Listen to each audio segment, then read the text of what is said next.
Hello mechanic.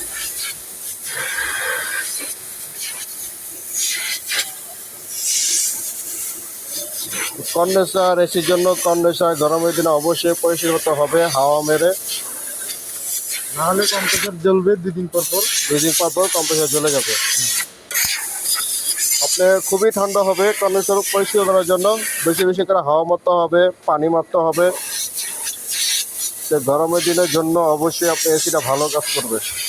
এই যে কয়েকদিন আগে আমরা কম্প্রেসার লাগিয়েছি, তারপর আবার কম্প্রেসার ফেল করছে একমাত্র কন্ডেন্সারের কারণে। হ্যালো মেকানিক আদের সাইফুল ভাই।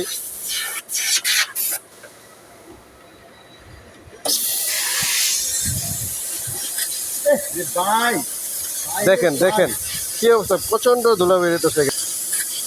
কন্ডেন্সার জাম হয়ে গেছে, এই জামের জন্যই জেলটা খোলাইছ। হ্যাঁ জেলটা খোলা তো উপরে তো আমার- ধুলা বন্ধ না।